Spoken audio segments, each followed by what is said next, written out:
De acordo com um levantamento da Confederação Nacional de Municípios, com base nos dados das defesas civis municipais, os efeitos do excesso das chuvas afetaram mais de 1,2 milhão de pessoas na região Nordeste desde dezembro de 2021 até agora.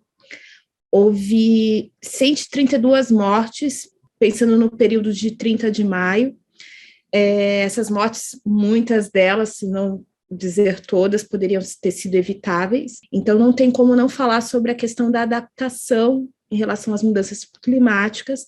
Para isso, para ministrar essa aula, a gente convida o jornalista Sérgio Xavier, que é articulador da iniciativa Governadores pelo Clima no Centro Brasil no Clima, desenvolvedor do Lab de Economia Regenerativa do Rio São Francisco. Sérgio, a palavra é sua. Boa noite. Estou vendo que Délcio está por aí, Délcio Rodrigues, do Clima Info. Queria mandar um abraço para você, Délcio. Cumprimentar os professores Washington, Rodrigo, Magali, Renata, enfim, todos vocês, jornalistas que estão aqui presentes. Eu vou tentar resumir essa apresentação em três tópicos, né? Falar sobre quais são os problemas, quais são as possíveis soluções, e qual é o papel estratégico, né, do jornalismo nesse contexto. Eu acho que o foco aqui é realmente a gente entender como as mudanças climáticas estão impactando as cidades, entender quais seriam os caminhos para resolver isso, para evitar essas tragédias climáticas, e definir qual seria o papel, né, do jornalismo nesse contexto, né? Para mim, jornalismo é onde as percepções, as teorias e as práticas se encontram para criar novas visões de mundo no dia a dia. Então, o jornalismo tem um papel muito importante nesse momento de uma crise de percepção que nós vivemos. As pessoas não percebem que a gente está caminhando para um colapso, apesar das tragédias, das mortes, como Tatiane falou, as pessoas ainda acham que nada está acontecendo. Então, realmente, o jornalismo que no dia a dia está informando, está integrando um conjunto de conhecimentos e possibilidades, está fazendo essa fiscalização também, como o professor Washington falou, cobrando dos governos uma providência para esses números, né, que o MAP Biomas sempre está alertando, está demonstrando. Portanto, eu acho que jornalismo realmente é um instrumento fundamental nessa era de crise de percepção. Então, em resumo, eu vou falar rapidamente sobre os principais riscos, né, das mudanças climáticas nas cidades, focando um pouco na situação do Recife, que é um exemplo realmente muito representativo desse desafio. O Recife está entre as cidades com maior risco de tragédias climáticas no mundo, são indicadores muito claros que demonstram isso. O contexto que nós temos para essas tragédias, na verdade, é um conjunto, né, de aspectos que tem que ser considerados, a começar do modelo econômico degradador, esse modelo que molda uma cultura de degradação no dia a dia, na forma de consumir, de descartar, de gerar lixo, na criação de processos de exclusão também, com muita desigualdade, e no desenho das cidades. Então, esse modelo econômico, na verdade, está no centro desses problemas. É um modelo que exatamente está criando o aquecimento global com uma grande quantidade de gases de efeito estufa sendo jogados na atmosfera, esses desmatamentos todos que a gente vê, tudo isso está associado a esse modelo econômico degradador, e o grande desafio hoje é criar um modelo econômico regenerativo, que realmente não só regenere a natureza, mas também regenere os aspectos sociais. Então, nesse contexto dessa economia, você tem um crescimento descontrolado dos processos, tem extremas desigualdades, Recife tem isso muito claramente, uma insuficiência muito grande de políticas públicas e uma governança fragmentada, desconectada, onde não há clareza sobre o que realmente está acontecendo e como as diversas esferas da gestão pública pode interagir de forma integrada para resolver essas questões muito complexas. Portanto, nesse panorama, a gente tem, no caso do Recife, um conjunto de vulnerabilidades sociais que realmente, combinadas com a precariedade habitacional, com a baixa capacidade de adaptação da cidade para essas situações, gera uma resiliência muito abaixo do que deveria para enfrentar essas situações. Recife tem, eu diria que, como principal vulnerabilidade, essa desigualdade socioeconômica. Nós temos aqui um déficit de mais de 70 mil moradias, né? Muita gente morando em área de risco, área perigosa, em palafitas, que não só são perigosas na época de chuvas, mas são perigosas no dia a dia, porque você está perto de lugares totalmente insalubres, sem saneamento, e isso cria um prejuízo contínuo para a sociedade. Entre os perigos climáticos já presentes em Recife, nós temos as inundações, como todo mundo viu recentemente, o aumento do nível do mar, o mar está subindo de forma muito visível, as ressacas, os deslizamentos, as doenças, né, transmissíveis nesse ambiente desse conjunto de problemas, as ondas de calor e as secas meteorológicas. Hoje aqui o desafio é o que fazer com o excesso de água nas barragens. Eu acompanho aqui esse processo e vejo o desafio do governo de libera água para deixar margem para novas chuvas ou guarda água para um momento de seca que certamente virá.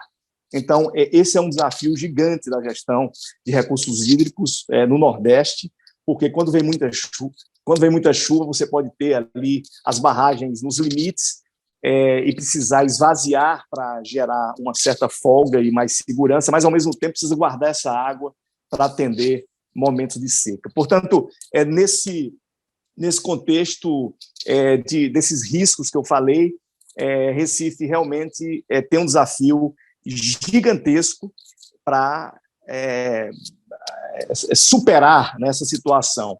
E o que é que nós precisamos fazer, né? O que é que as políticas públicas do Recife, as pesquisas, os estudos que já estão presentes? Recife é uma cidade que já vem tendo políticas climáticas há algum tempo, desde 2010, 2011, 2013, começaram aqui em Pernambuco as ações nesse sentido. Eu fui secretário de Meio Ambiente do Estado e, em 2011, nós criamos o primeiro plano de mudança, plano estadual de mudanças climáticas, fomos os primeiros do Brasil, e as cidades começaram a seguir essas referências do Estado. O Recife foi a primeira, e já tem uma lista de ações para serem feitas, só que elas são complexas, exigem muitos recursos e exigem um empenho de um conjunto de órgãos públicos nas diversas esferas locais, estaduais e federais. Então, vou falar aqui rapidamente sobre o que é preciso fazer para resolver, já entrando um pouco nas soluções, né, o que fazer para superar isso. A primeira coisa é realmente políticas de habitação para acelerar a retirada das pessoas dessas áreas de risco. Esse é o problema número 1, e não é barato fazer isso, mas tem que ser feito. O Brasil tem mais de 8 milhões de pessoas hoje em áreas de muito risco, que precisam ser retiradas para locais seguros, e habitações adequadas precisam ser construídas, e realmente o governo federal não tem dado atenção a isso. Aliás, desmontou diversas políticas sociais, a pobreza aumentou, a fome aumentou, e, é claro, nesse contexto também aumentou o risco climático, o risco ambiental e esses programas habitacionais, apesar de muita propaganda, de se falar muito, na verdade não acontecem na velocidade adequada, né? Recife já fez vários estudos, mas precisa ligar esses estudos. É importante redesenhar a economia e o planejamento urbano, é importante fazer uma atualização desses mapas de áreas de risco, que já foram detectados, mas precisa fazer projeções agora a partir de eventos climáticos mais intensos. Então, essas áreas de riscos de Recife já estavam monitoradas, já estavam detectadas, e se achava que as chuvas que poderiam vir não iriam afetar tanto essas áreas, e aí vieram chuvas mais fortes ainda, e essa vai ser a tendência, né? Eventos mais extremos. Portanto, o planejamento do passado já não vale para o futuro, precisa botar ampliar a energia, né, as forças que virão com essas chuvas mais intensas, e fazer novos cálculos para avaliar esses modelos que hoje já não respondem. né? Precisa conter a expansão urbana sobre essas áreas mais sensíveis, reverter a perda de áreas verdes, que realmente é um grande problema em todas as cidades, a impermeabilização do solo, lugares muito quentes exatamente por isso, avançar na educação e profissionalização para que esse novo modelo seja viável, seja implementado. Não dá para mudar um modelo de desenvolvimento de uma cidade se você não preparar as pessoas, os profissionais, enfim, os setores diversos para lidar com essa nova percepção.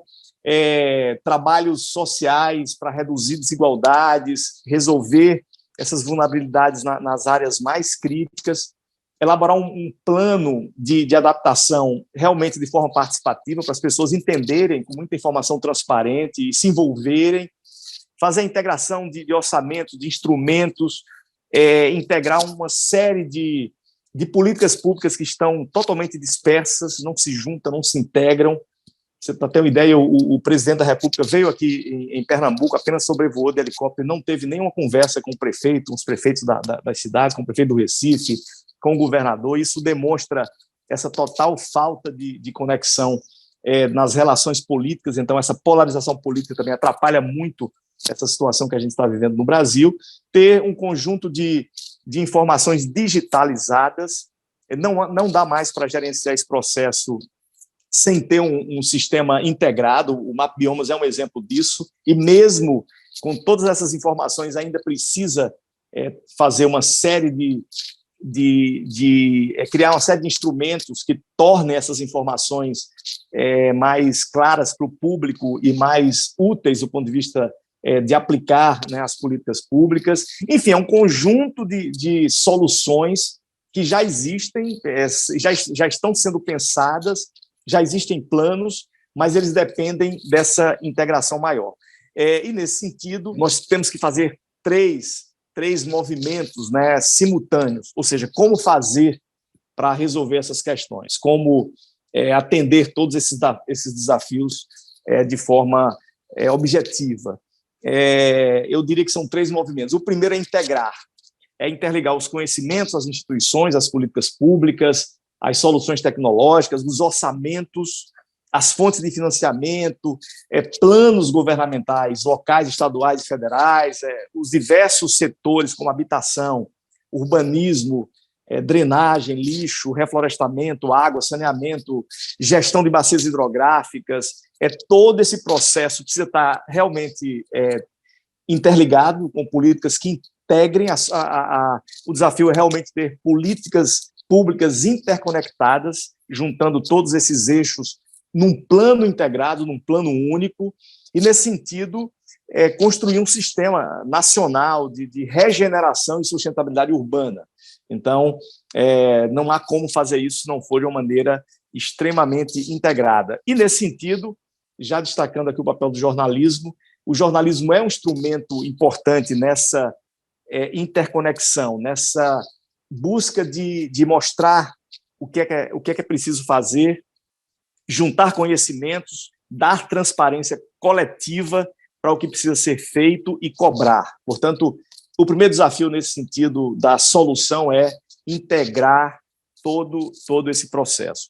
O segundo desafio é digitalizar, realmente interconectar mapas, sistemas setoriais, ter sensores com inteligência artificial, com internet das coisas, imagens, indicadores e dados em tempo real, uma série de recomendações usando o que há de melhor de tecnologias, alertas automáticos, conectados, inclusive, com as redes sociais, para que as pessoas tenham informação em tempo real e de forma muito clara e precisa do que está acontecendo, instrumentos de planejamento, pensar o planejamento, a gestão e o monitoramento também de maneira interligada, transparente, em sistemas digitais para a população acompanhar o que está acontecendo. Depois que o MapBiomas, por exemplo, começou a mostrar o que está acontecendo, com certeza houve mais atenção da sociedade para essas questões, porque fica mais claro, né? Fica mais fácil de ver o que está ocorrendo e quais são os impactos disso no presente e no futuro. Portanto, essa necessidade de uma visão sistêmica online, atualizada de todos os territórios, mostrando os pontos críticos, as urgências, o andamento das soluções, permitindo essa visibilidade pública de todos os riscos e dos instrumentos que existem hoje, que vai criar não só uma consciência das pessoas, mas instrumentos de gestão muito concretos para a ação pública, para a gestão pública e para o acompanhamento da imprensa. E, por fim, o terceiro movimento seria acelerar. É preciso acelerar, buscar definir prioridades com critérios públicos, definindo quais são as urgências e os pontos mais críticos e a necessidade de remanejar essas pessoas para lugares seguros e construir habitações seguras, para que faça isso na velocidade maior possível. Portanto, criar um pacto transparente sobre esses critérios, essas urgências, para tirar as pessoas dos lugares de risco o mais rápido possível. Eu falo de Recife, mas isso vale para milhares de cidades no Brasil que estão mapeadas e que têm pontos de risco parecidos com os que existem aqui. Para concluir esse ponto de mapa, de instrumentos, da busca de soluções, Recife já tem alguns marcos para enfrentar essas mudanças do clima. Desde 2013 tem um decreto que institui o Comitê de Mudanças Climáticas na cidade e um grupo que discute isso na cidade. Em 2014 foi criada a política de enfrentamento às mudanças climáticas na cidade. Em 2015 foi feito o primeiro inventário de emissões de gases de efeito estufa, e o inventário é muito importante para saber também o quanto a cidade está contribuindo nesse processo e criar uma cultura de uma economia de baixo carbono. Em 2016 foi feito um plano de redução dos gases na cidade. Em 2017 também foi feito um conjunto de ações, ou seja, Recife vem ganhando instrumentos a cada ano, e agora esse ano foi lançado um plano de drenagem urbana que mostra tudo que tem que ser feito na cidade para resolver, né, o fluxo de água. A cidade foi criada, nasceu em cima de uma malha de água com rios, córregos, uma série de ramificações hídricas que foi aterrada, que foi totalmente desrespeitada no decorrer do tempo, e hoje a cidade precisa se voltar a se abrir para as águas, voltar a ter espaço para as águas. Certamente vai ter necessidade de tirar certas estruturas da cidade para que o rio volte a ter espaço para para os movimentos naturais das marés. A cidade está abaixo do nível do mar em grande parte. Quando a gente mostra aqui os dados, né, de elevação do nível do mar, é assustador, porque praticamente um terço da cidade fica debaixo d'água se o mar realmente continuar se elevando na medida que está sendo demonstrada, que realmente é uma taxa muito grande a cada ano. Portanto, esses são os desafios, e eu queria terminar falando qual seria o papel do jornalismo, né? O que nós, jornalistas, devemos fazer diante disso? Qual é o papel da imprensa nesse desafio de tratar dessa questão, né? O jornalismo tem um papel que é estratégico, é um papel insubstituível. Eu não vejo outra instituição que não seja a imprensa que possa desempenhar esse papel de interligar coisas, de interligar conhecimentos, informações, fontes, opiniões, e colocar isso de forma pública, sintética, resumida, para a sociedade acompanhar, interagir, criticar, questionar. Enfim, é esse instrumento democrático que precisa ser utilizado de uma maneira muito, muito eficiente nesse momento. Então, eu diria que, primeiro, nós temos aqui um papel importante, que é o alerta, né? Da mesma maneira que o Map Biomas alerta para um dado claro ali de desmatamento nos biomas brasileiros, a imprensa, com certeza, tem também um papel de alertar, de contextualizar esses processos, e tem que usar muito a sua capacidade de sintetizar esses problemas e apresentar ali de uma maneira muito fácil de ser entendida pela sociedade. Porque, repito, hoje o desafio é realmente essa crise de percepção. As pessoas não percebem o que está acontecendo, e a gente vive um mundo de fake news, de informações que atacam a ciência, que realmente confundem as pessoas, e o jornalismo tem um papel importante nesse contexto. O jornalismo também tem uma capacidade de analisar múltiplas fontes, né? Múltiplas fontes, buscando as melhores, as mais corretas, as mais consistentes, as mais científicas, para oferecer um mapa de possibilidades e influenciar na agenda estratégica da sociedade. Então, o jornalismo também é fundamental em relação às mudanças climáticas, porque existe uma agenda que precisa ser tratada e, muitas vezes, isso está fora do dia a dia das pessoas. Outro aspecto que eu diria aqui, até meio filosófico, é que nós precisamos hoje redesenhar as percepções coletivas, né? Quando a gente não tem uma percepção do que está acontecendo, a gente precisa ter ali referências que apresentem possibilidades visíveis para que a gente entenda o que está acontecendo. E o jornalismo pode fazer esse desenho das percepções no dia a dia, apresentando um conjunto de conhecimentos, informações e até desenhos mesmo, né?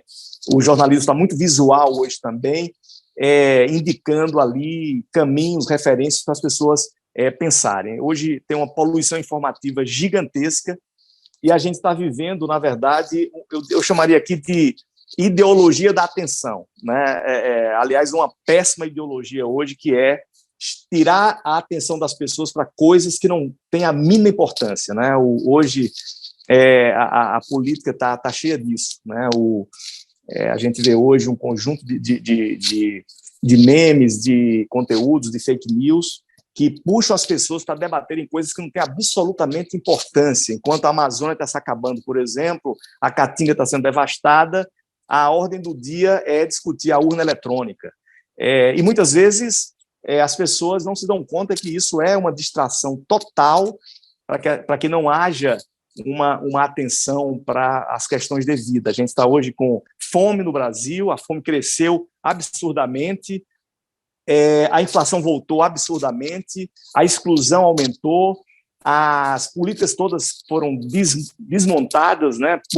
Políticas sociais, ambientais e diversos outros setores, e parece piada, né? O assunto é a urna eletrônica, é o voto impresso, é coisa desse tipo. Portanto, realmente é uma crise de percepção, e essa ideologia da atenção, de você conquistar as pessoas para ocupar o tempo delas com idiotices, né, com coisas que tiram a visão crítica, realmente é um grande desafio para a imprensa profissional do Brasil. O jornalismo tem esse papel, né, de atrair olhares para as questões que efetivamente importam, e ajudar a formar novas visões de mundo, e uma visão sistêmica é realmente a grande necessidade para lidar com essas questões das mudanças climáticas.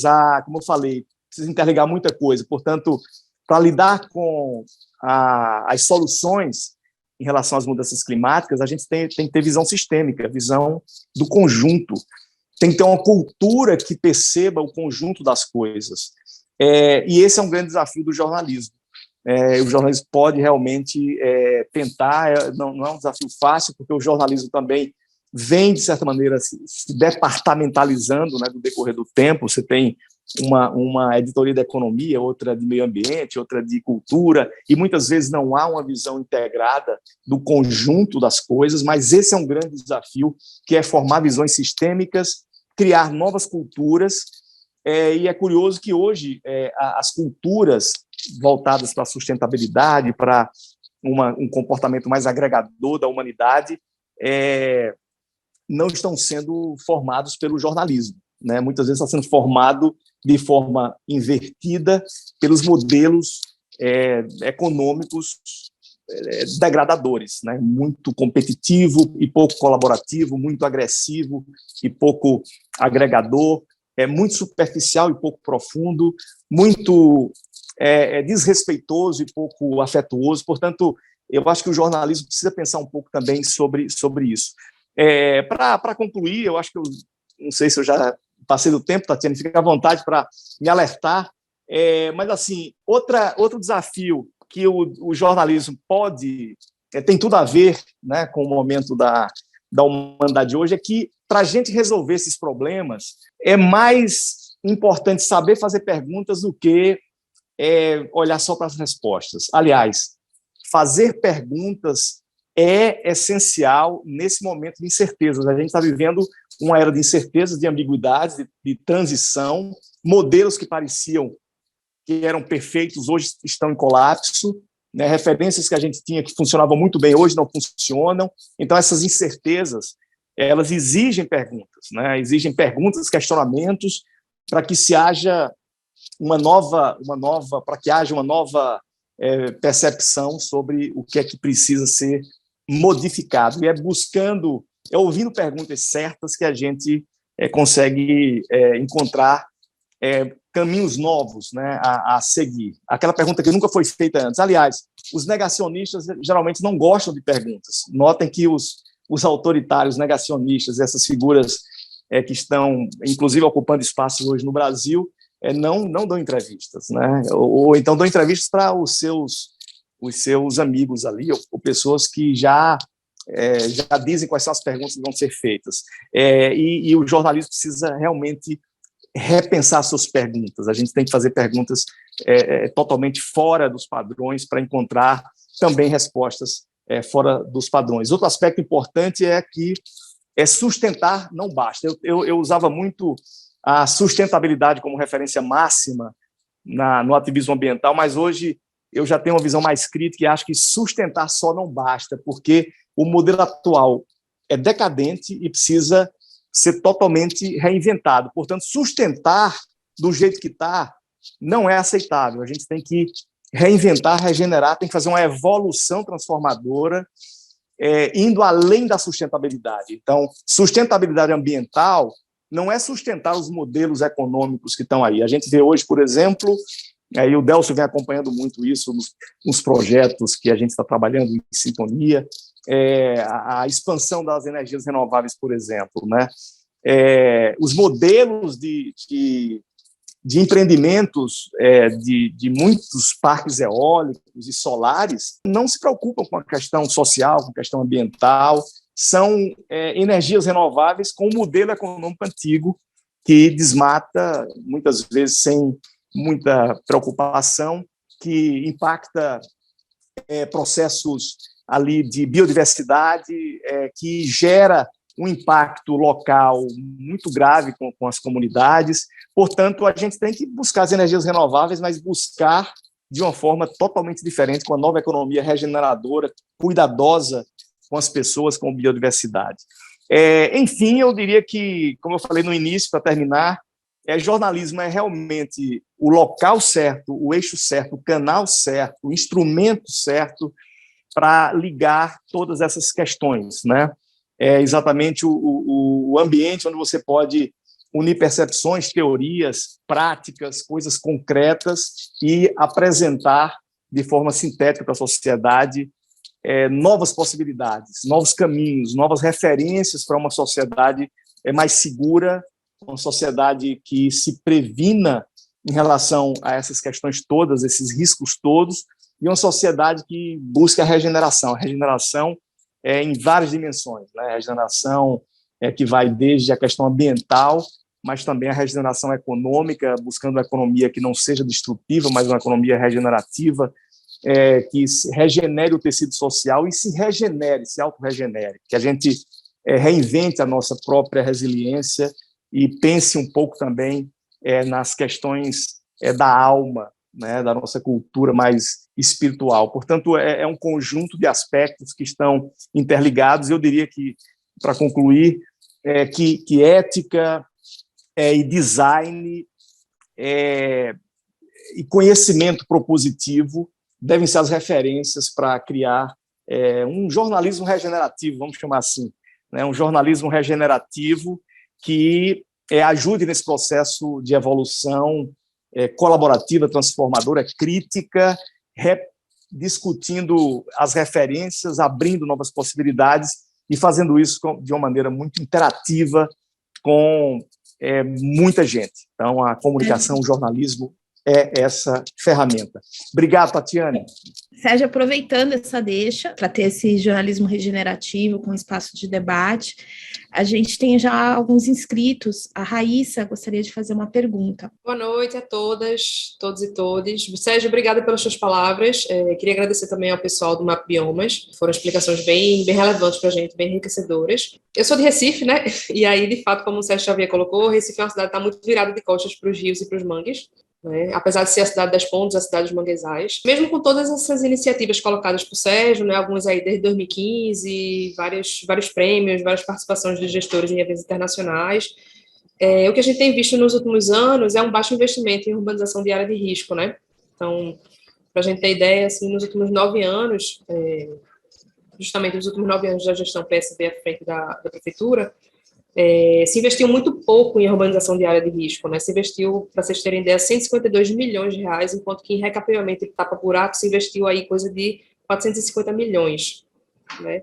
A gente vem investindo muito pouco também nas ZEIs, que são as Zonas Especiais de Interesse Social, e que, aliás, assim, o novo plano diretor do Recife nem criou novas ZEIs, e são lugares que justamente têm atraído o mercado viário e, em última instância, o mercado imobiliário, né? As duas coisas estão aí juntas, né, andam de mãos dadas, e aí isso, consequentemente, empurra as pessoas mais pobres justamente para essas áreas de risco, né, para construções irregulares, enfim. Recife tinha até então um auxílio aluguel de R$ 200, que fazia anos que não era atualizado, agora, depois desses desastres das chuvas, passou para R$ 300, mas a gente sabe que, diante da maior inflação dos últimos quase 30 anos, esse valor mal paga um barraco numa periferia para uma família de 4, 5, 6 pessoas, né? E aí eu queria saber, Sérgio, como é que você enxerga essas contradições que vão além das questões dos investimentos federais, né? Vão além das questões de iniciativas de estudos, de pesquisas, né? Como é que você enxerga essas contradições realmente no ambiente da gestão dos recursos públicos e das prioridades? Perfeito, Raíssa. O desafio é realmente fazer essas políticas interligadas, né? É claro que o primeiro passo é você ter um compromisso muito forte, uma clareza do que é preciso fazer. Então, a Prefeitura do Recife avançou nesse sentido com esses instrumentos que eu acabei de falar aqui, mas isso não se efetivou num grande movimento com apoios de políticas estaduais e federais de forma integrada para você fazer algo de grande impacto. Então, a prefeitura sozinha, ela não tem, nenhuma prefeitura do Brasil tem condição de sozinha resolver essas questões. Esses problemas também, eles são metropolitanos, né? A questão ambiental, ela não tem fronteira municipal, ela se expande de uma maneira que, aliás, a gente está sofrendo em Recife problemas de emissões de gases no planeta inteiro, né? Coisas que nem foi o Brasil que foi quem contribuiu muito nos últimos 100 anos, né? Outros países foram muito mais tiveram muito mais responsabilidade do que o próprio Brasil no conjunto, no volume completo das emissões. O Brasil hoje virou uma referência por conta da sua capacidade florestal, que pode, de forma mais rápida, ajudar na solução, mas um país que, na verdade, também uma vítima de todo esse modelo de economia que não foi criado aqui, né? Então, assim, do ponto de vista da cidade, é importante a cidade ter essa clareza, estruturar esses mecanismos todos, fazer os seus estudos, os seus planejamentos, mas para implementar precisa ter realmente um conjunto mais volumoso de recursos, e isso só acontece juntando os recursos estaduais e federais. E aí vem a questão política. A gente está vivendo uma democracia da fragmentação, uma democracia da polarização. E talvez até nem seja uma boa referência de democracia. E democracia é exatamente a capacidade política de você interagir com as diferenças, é você dialogar, é você construir, é você buscar um caminho. Então, eu acho que a prefeitura está nesse contexto, portanto, não tem muita saída, Raíssa, se não for exatamente nessa linha, né, de integrar todas as políticas. Por mais que a prefeitura queira ela pode até fazer alguma coisa aqui e ali, mas não vai ser suficiente, porque o problema é muito grande e exige um conjunto de ações conectadas. A gente tem um comentário antes de passar a palavra para o Clóvis. A Jéssica Mafra: a linha tênue entre a energia renovável é muito grande, mas acho que a imprensa ativista ainda não está pronta para bater de frente com isso. Em Guamaré, Rio Grande do Norte, famílias vivem literalmente debaixo de várias turbinas da eólica, um caos. Clóvis, a palavra é com você. Ok, obrigado, Tati. Boa noite, Sérgio. Boa noite a todos que acompanham aqui também, né? Mais um momento. Parabenizar a explanação de Sérgio, muito boa, né? Eu acompanho já o trabalho dele desde a época que ele foi secretário, né, de Meio Ambiente aqui em Pernambuco, desde o primeiro Pernambuco no Clima. Eu participei do Pernambuco no Clima lá em 2013, né? Em que o debate climático, eu acho que naquele momento foi um dos pontos mais positivos e um dos momentos mais relevantes que o Estado teve para debater clima. Eu lembro do projeto, né, de zerar as emissões de carbono na ilha de Fernando de Noronha, a questão dos veículos elétricos, e eu lembro muito da pessoa de Sérgio à frente desses projetos. Então, realmente, parabenizar a explanação e o trabalho dele, porque realmente é algo consolidado e relevante para a gente. E aí eu quero fazer um comentário e, em seguida, também pedir a opinião de Sérgio, e segue muito a lógica do que Raíssa começou aí sobre gestão estadual. Durante sua fala, Sérgio, você evidenciou, né, claro, os planos que o Recife já possui, né, em relação à questão climática, em relação à questão de infraestrutura. Você também evidenciou a importância do cenário nacional caminhar em conjunto com, né, os outros agentes públicos. Eu também concordo, eu acredito que se não houver essa integração entre governo federal, governos estaduais e prefeituras, realmente fica muito complicado se caminhar sozinho, né, principalmente em gestão pública, com a burocracia, com a falta de recurso, ou até com as divergentes prioridades que existem, que a gente sabe que vai variar de acordo com a realidade de cada município, de cada estado, de cada região. E é sobre isso. Localmente, você não acha que... Eu tenho a impressão, e aí é uma opinião misturada, né? Um pouco de jornalista, que já cobri um pouco mais esse assunto, mas também um pouco pessoal, como pernambucano, que não faltou um pouco, talvez, de alguns anos para cá. Eu não consigo dizer exatamente quantos anos, mas eu tenho a impressão que depois do falecimento do ex-governador Eduardo Campos, eu acho que a política climática local foi muito afetada. Eu não sei se isso tem alguma relação direta, porque eu acho que sim, que a gente tem agentes públicos que se destacam em alguns assuntos, e eu acho que ele era um político muito, muito interessado no tema.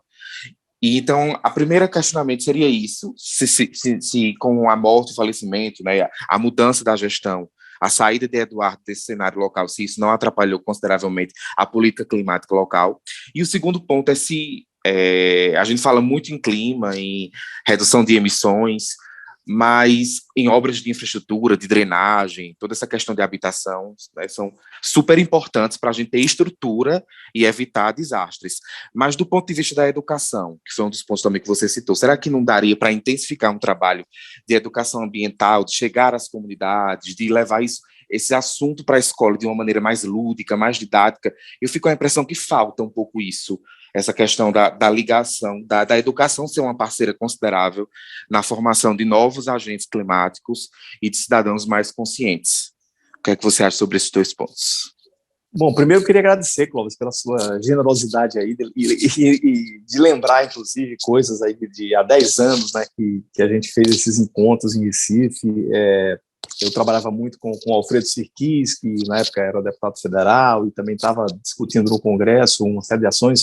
Fizemos o Rio Clima, que era outro encontro também lá no Rio de Janeiro para discutir esses temas. Então, e naquela época as pessoas assim não percebiam. Aliás, é incrível, né? Ainda hoje não percebem a importância disso. E o Eduardo Campos, ele realmente tinha uma percepção muito grande para essas questões. Realmente, você lembrou aí, quando você perde políticos que têm uma sensibilidade maior, uma liderança uma capacidade de aprender, de estudar, que ele fazia isso, e de organizar gestões integradas, você realmente perde a grande possibilidade de resolver esses problemas complexos. O Eduardo Campos, ele criou um sistema de gestão em Pernambuco, que integrava todas as secretarias, todos os órgãos, inclusive não só do governo, mas também de outras esferas públicas, para resolver os grandes desafios, né? Vocês lembram o Pacto pela Vida, uma série de problemas desafiadores foram resolvidos e atenuados por conta desse modelo de gestão sistêmica integrada, né? A educação, Pernambuco saiu nos últimos lugares da educação e hoje é primeiro lugar no Brasil, né? Hoje tem notícias de 2 escolas de Pernambuco, escolas públicas, que são escolas de referência mundial, né? Prêmio agora e escolas no interior, não são nem escolas aqui na capital. Então, realmente, eu diria a você que percepção, entendimento desses desafios é a primeira coisa para que a gente possa fazer as grandes transformações, porque as transformações começam nas pessoas, né?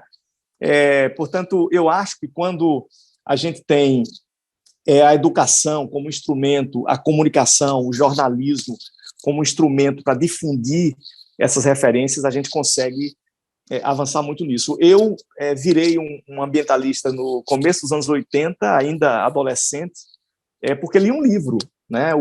Incrível, o livro é de 79, chegou no Brasil em 1980, O Ponto de Mutação, é um livro que ainda está atual, de Fritjof Capra. É incrível que, tanto tempo depois, esse livro ainda é uma referência. E depois que eu li esse livro, eu mudei minha visão de mundo, mudei minha percepção e virei um ecologista, né?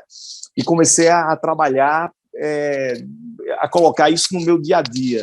E é interessante que o livro ele começa dizendo que a humanidade está vivendo uma crise de percepção. Isso em 1979, 1980, uma crise de percepção. E continua tendo essa crise de percepção. Então, eu diria, para sintetizar, que o grande desafio é a gente abrir as percepções, realmente criar instrumentos, e a arte pode ajudar nisso. A gente está trabalhando muito com artistas, né? As expressões culturais, artísticas podem ajudar muito nisso, a educação, a comunicação, porque é abrindo a cabeça que a gente começa a perceber e aí começa a ter atitudes, né? Isso vale para o cidadão, vale para o gestor público, para os grandes empreendedores. É uma questão de mexer com a alma, com o sentimento, com a sensação. E isso é um processo realmente que exige muita persistência, né? Muita persistência. Portanto, lidar com tudo isso é complexo, porque não é só uma atitude gerencial, é uma mudança também de atitude, de comportamento, de relação com a natureza, de relação com as outras pessoas, repensar a sua presença nesse planeta. Enfim, parece poético demais falar isso aqui, mas é isso que faz a transformação. A gente tem o Pedro inscrito e logo em seguida a Eliane. Pedro? Eu queria, na verdade, fazer mais um comentário na direção do de Raíssa, porque assim, a gente acompanhou muito de perto essas últimas chuvas aqui na região metropolitana do Recife, e assim, eu acho que eu tenho certa dúvida se foi apenas ou principalmente resultado de uma aposta errada, sabe, de que esse tipo de acontecimento não poderia acontecer, porque os próprios jornalistas da cidade, eles divulgaram que houve direcionamento de recursos de áreas de direitos sociais para publicidade, por exemplo, que é uma prática bem eleitoreira, né, em véspera de eleição. Programas também que a cidade tinha como guarda-chuva, que era um programa do PT, do ex-prefeito João Paulo, foi desmobilizado. Recife tem um histórico de relação promíscua com empreiteiras, com a iniciativa privada, com grupos econômicos hegemônicos, e isso antes e depois do Eduardo Campos. Então, assim, em uma perspectiva macro, sobretudo no governo de Bolsonaro, a gente viu dados de órgãos oficiais sendo questionados, perseguição a servidores de carreira, aparelhamento de órgãos, entre outros ataques ao democrático, ao serviço público, à transparência pública. Então, assim, eu acho que, antes de tudo, E, nesse sentido, me parece uma questão de necropolítica mesmo, sabe? De por meio de políticas públicas, você escolher quem tem direito à vida ou a morrer. E, evidentemente, que a saída para todos esses problemas ela é multifatorial, mas eu acredito muito que uma das principais é políticas públicas que, como tem na saúde, que obriguem investimento mínimo, que obriguem mais transparência e que possibilitem mais autonomia a órgãos públicos estratégicos para evitar esse tipo de aparelhamento mesmo, de atrapalhar que servidores deles consigam executar as suas atribuições. Eu sou servidor público, eu vivo isso hoje e as pessoas, eu acho, elas não têm a mínima ideia do que significa uma instituição estar aparelhada, assim, atrapalha muito o dia a dia. Obrigado. E Pedro, eu acho que uma solução para enfrentar isso é você ter o mapa dos desafios de forma transparente, pública, é você ter o problema, o que é que está sendo feito para resolver o problema online, de forma muito, muito clara.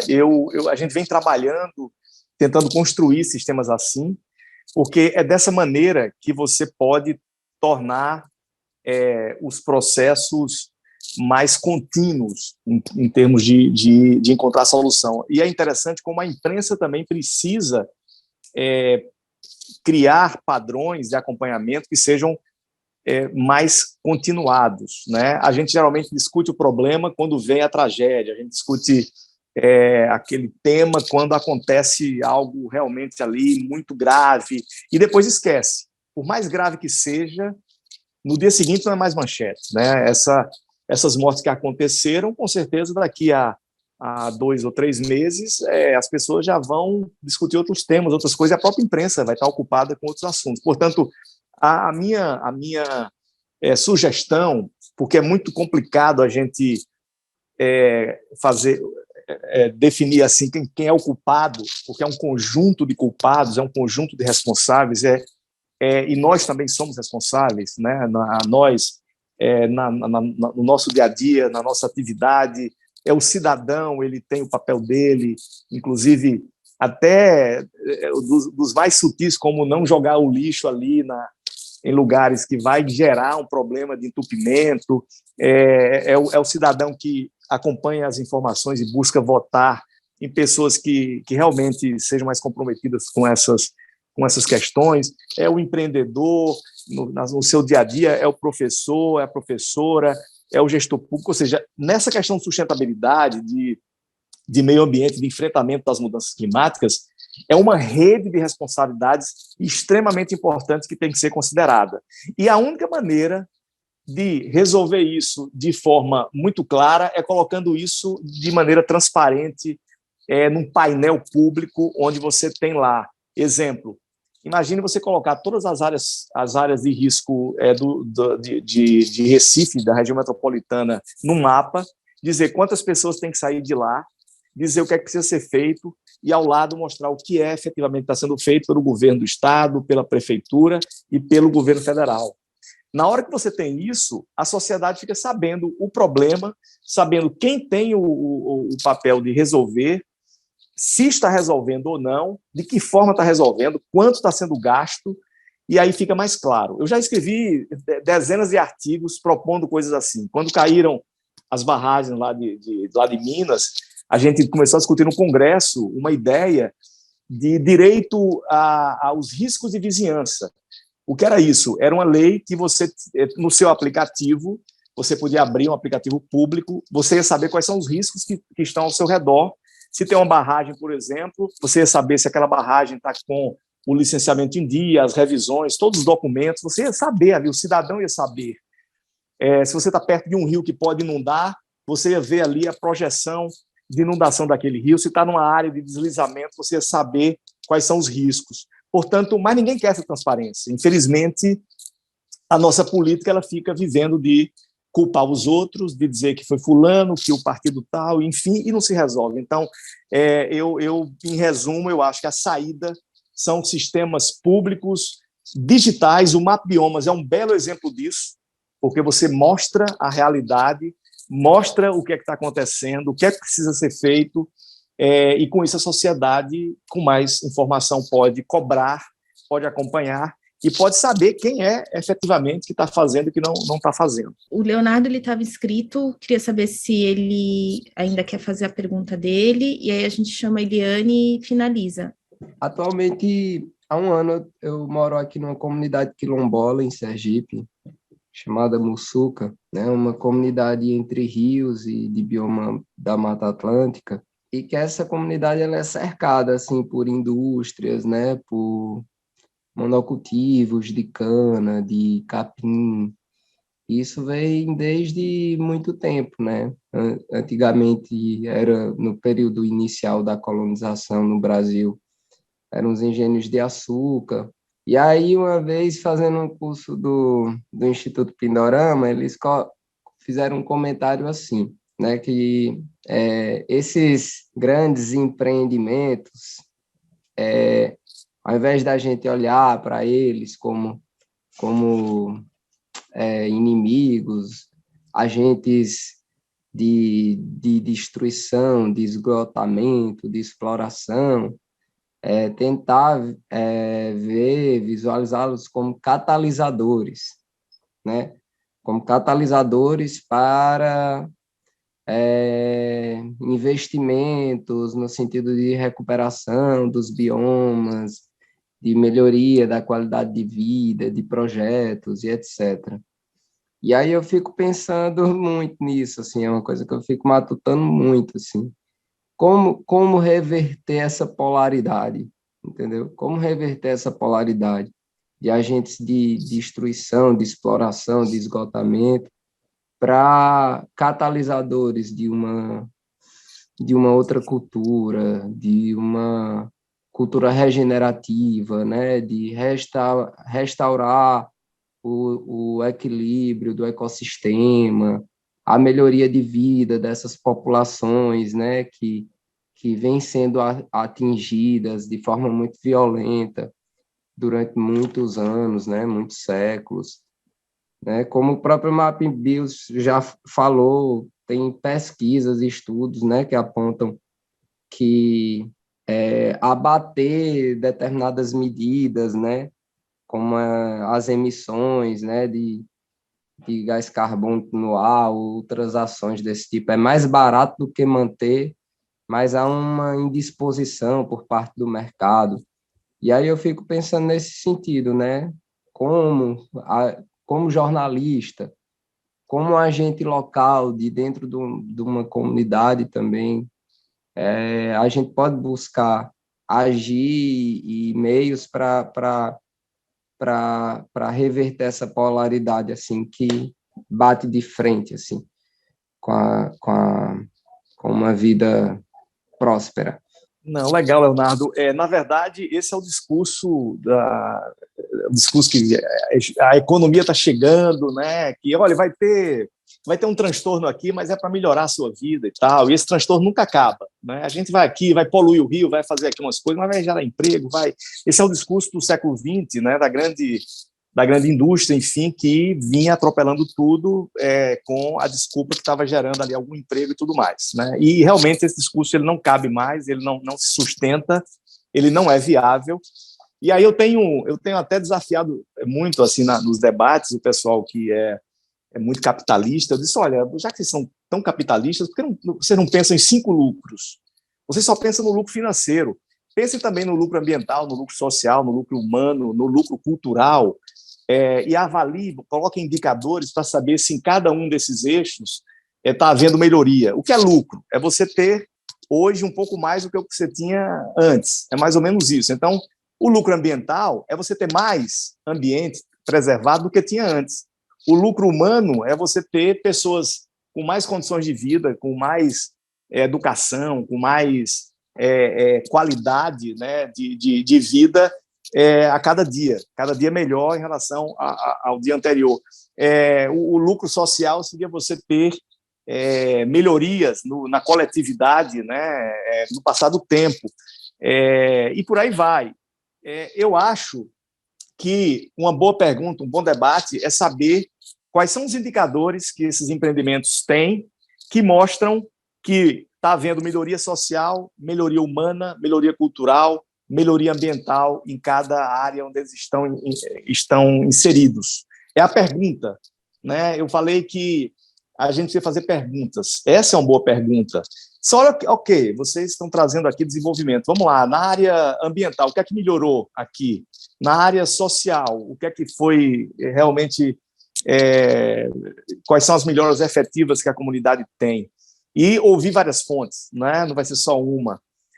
Ouvir o que a empresa diz e ouvir o que é que a comunidade... Eu fui ver um parque solar, um parque eólico, e conversei com as comunidades indígenas do entorno, e realmente o discurso do empreendedor é um, e de quem está lá vivendo, o barulho, o ruído, os estresses, né, desses grandes aerogeradores, realmente são visões totalmente diferentes, né? Então, em síntese, Leonardo, eu acho que o desafio hoje é construir processos que possam garantir que a sociedade vai ficar melhor, a qualidade de vida vai ficar melhor, as pessoas vão evoluir, que o ambiente vai ficar melhor. Quando eu era secretário, geralmente, quando tinha uma polêmica, uma dificuldade para instalar uma empresa no lugar que tinha que fazer algum desmatamento, e a gente ficava tentando evitar e tudo mais, eu sempre fazia essa pergunta. Eu disse, esse empreendimento vai tornar essa área mais verde ou menos verde? Se você provar para mim que vai ficar mais verde, que vai aumentar a cobertura vegetal, a biodiversidade vai ficar mais protegida, a gente aprova na hora aqui, a gente vai encontrar aqui a forma e a prova. Agora, se você mostrar que não vai melhorar, vai piorar, então nem traga aqui o projeto, porque não vai ter negociação. Então, é isso que a gente precisa trabalhar. A economia regenerativa é um tipo de economia onde, na medida que ela vai crescendo e vai se fortalecendo, o ambiente vai sendo regenerado, as pessoas vão sendo incluídas, a qualidade de vida vai melhorando, e não o contrário. Então, é muito simples entender isso. Se um processo está indo para a destruição, ele não é sustentável e nem é regenerador. Se um processo está indo para melhoria, né, a cada dia que passa fica melhor do que o que era antes, então esse é um indicador que pode garantir que tem algum futuro. Vamos para a última pergunta, Eliane. Boa noite, Sérgio. Nós nos falamos tempos atrás, ali uns 15 dias atrás, justamente sobre a questão das cidades resilientes. Eu estava muito atrás de exemplos positivos, fiquei meio frustrada porque nessa história, enquanto Recife estava ali contando os mortos naquelas cenas horrorosas, a gente conversou sobre cidades resilientes, eu achei que Santos tinha aqui um exemplo positivo, porque o que me contaram olha, tiraram as famílias que estavam no morro, numa área de risco, e essas próprias famílias agora vão preservar o morro, e de repente eu descobri que não eram bem essas próprias famílias que tinham sido levadas ali para uma região à frente, que seriam elas que continuariam ali no mesmo bairro, preservando o morro. Na verdade, elas foram levadas para um BNH em um outro, na parte de trás ali do Morro de Santos. E daí veio o meu desafio dessa história Gostei da ideia do jornalismo regenerativo, porque às vezes a gente está sempre acostumado ali a ir atrás das falhas e às vezes o regenerativo pode ser uma coisa assim, vamos mostrar o que está funcionando e ver o que a gente pode, o que não é greenwash, né? Assim, sem cair nessa história aí do marketing das grandes empresas ou dos governos, enfim. E aí a minha pergunta é mais assim, dentro dessas. Você fala das três, né, de 3 ações ali que precisam estar integradas, a digitalização, um trabalho transversal, integrando todas as ações, habitação, economia, enfim, e esferas também, federal, municipal, e a história urgente de tirar as pessoas, né, de cuidar das pessoas que estão aí em risco. Então, pensando nessa resiliência e pensando no regenerativo, no jornalismo, tem algum exemplo bacaninha que esteja perto disso, né? Assim, algum município nesse país, algum lugar, algum cantinho que esteja experimentando alguma coisa que se aproxime dessas ações, assim, que a gente possa mostrar, olha, gente, olha para aquele lugar lá que tem, pelo menos está tomando um rumo certo? Boa pergunta, Eliane. Realmente, você tem hoje exemplos pontuais, exemplos em pequena escala, né? Você tem soluções ali, você vai encontrar no Brasil exemplos interessantes de comunidades que foram ali remanejadas para alguma área mais segura, aqui mesmo em Pernambuco, quando aconteceu as enchentes de 2010, o Eduardo Campos fez um programa bem interessante de remanejar as pessoas para lugares realmente mais altos, enfim.